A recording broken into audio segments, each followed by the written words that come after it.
What is a true gamer?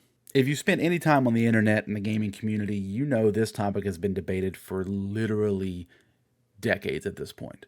Now, normally I would ask at the end of the video for you guys to let me know what you think about today's topic in the comments below, but I have a feeling some of you already have your response ready to go, so just go ahead and put it in there now before the video is even done. Just go ahead and do it. It's fine. Go ahead and do it.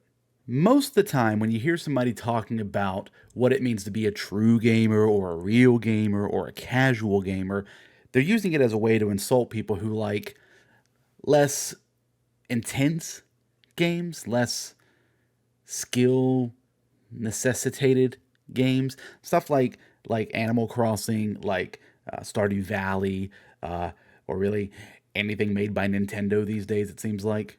But a gamer is simply someone who enjoys and participates in the hobby of playing video games. That's it. That's the definition. There's no further caveats, there's no requirements, there's no aptitude tests, no anything like that. If you play video games of your own accord, congratulations. You are a gamer.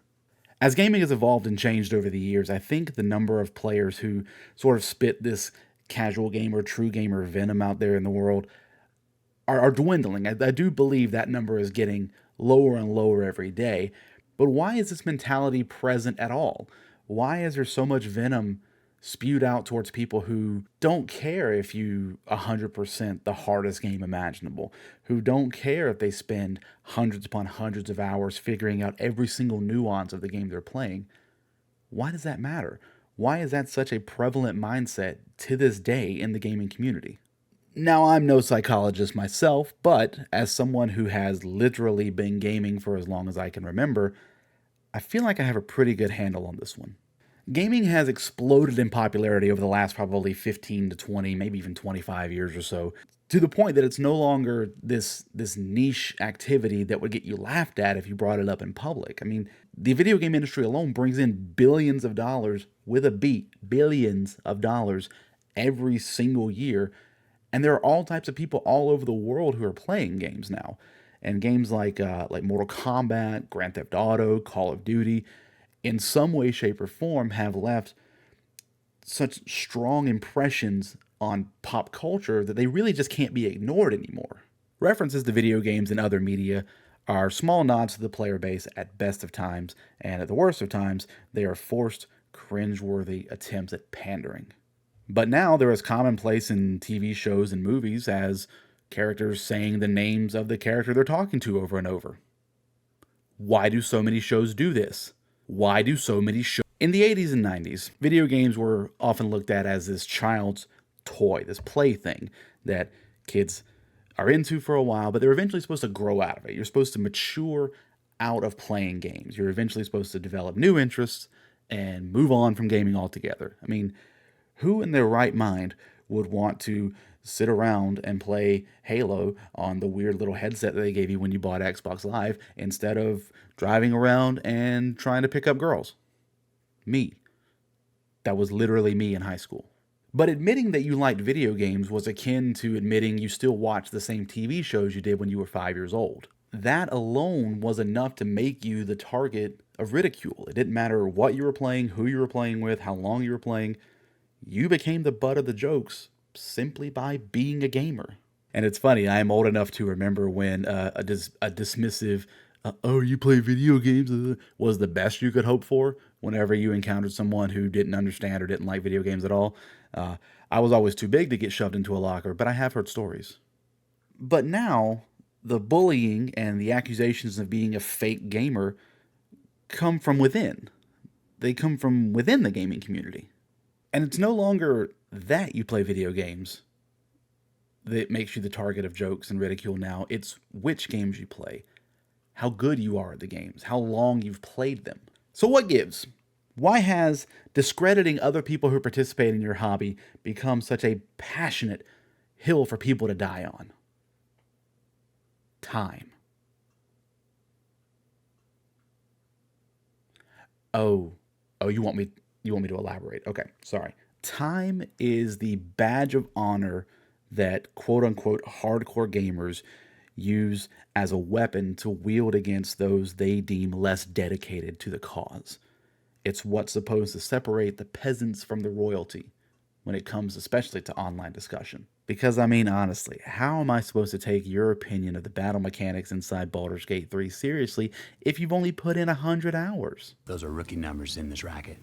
Gamers know deep down that in order to put the time and energy into our games that we want to put into it, we have to make sacrifices in other areas. We have to give up doing other things in order to have the time to devote to our games. We know that going in.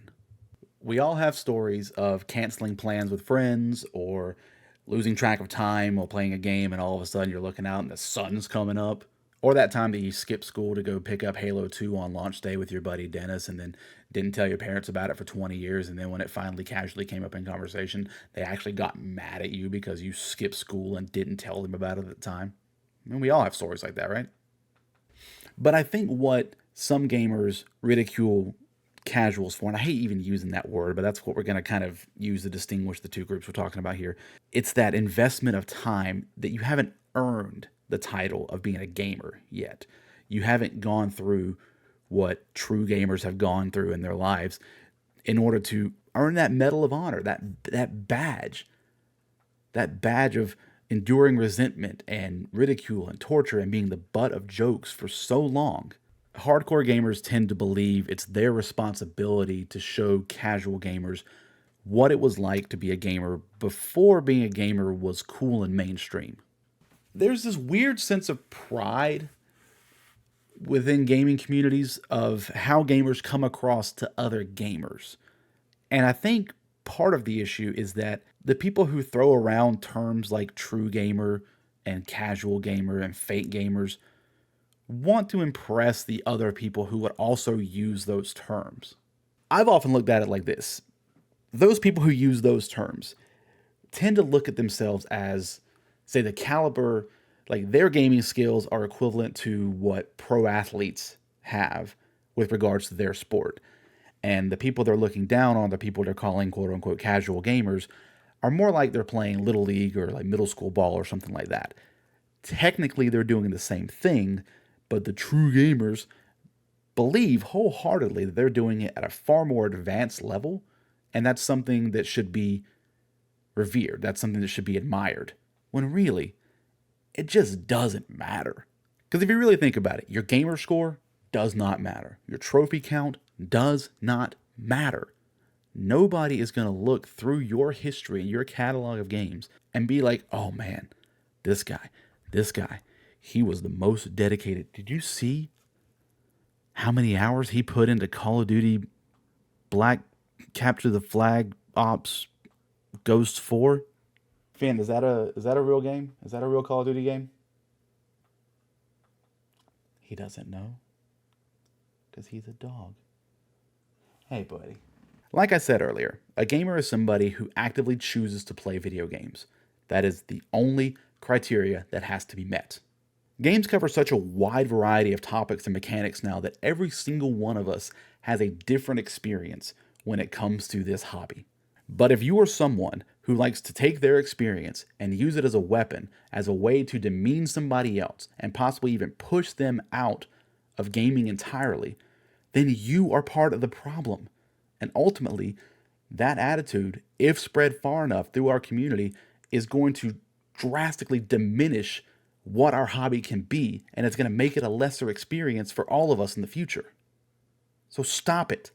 Thank you guys so much for letting me ramble about this and getting this off my chest. I have been thinking about this and writing this and tweaking this for a little while now, and it's something that I felt like just needed to be put out there.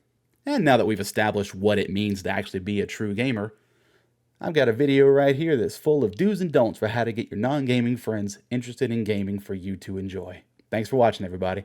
And until next time, Orange and Hammer.